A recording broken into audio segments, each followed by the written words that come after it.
Paramashivoham. Om Nithyananda Paramashivoham. Om Nithyananda Paramashivoham. Om Nithyananda Paramashivoham. Om Nithyananda Paramashivoham. Om Nithyananda Paramashivoham. Om Nithyananda Paramashivoham. Om Nithyananda Paramashivoham. Om Nithyananda Paramashivoham. Om Nithyananda Paramashivoham. Om Nithyananda Paramashivoham. Om Nithyananda Paramashivoham. Om Nithyananda Paramashivoham. Om Nithyananda Paramashivoham. Om Nithyananda Paramashivoham. Om Nithyananda Paramashivoham. Om Nithyananda Paramashivoham. Om Nithyananda Paramashivoham.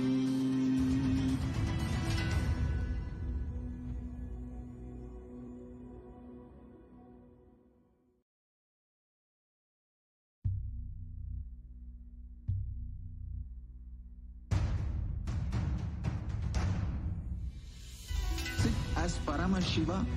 Inhale and exhale deeply with 25 heads and 75 eyes and 50 hands. Visualize, meditate, connect with him. He is a living, alive being. Drop your form into his form and dissolve. Remember, you are a Sarupya Mukta, means your form is dissolved into his form. All my disciples, now I am initiating Salokya Mukti, Samipya Mukti, Sarupya Mukti, Sayujya Mukti. Om Nithyananda Paramashivoham. Om Nithyananda Paramashivoham. Om Nithyananda Paramashivoham. Om Nithyananda Paramashivoham. Om Nithyananda Paramashivoham. Om Nithyananda Paramashivoham. Om Nithyananda Paramashivoham. Om Nithyananda Paramashivoham. Om Nithyananda Paramashivoham. Om Nithyananda Paramashivoham. Om Nithyananda Paramashivoham. Om Nithyananda Paramashivoham. Om Nithyananda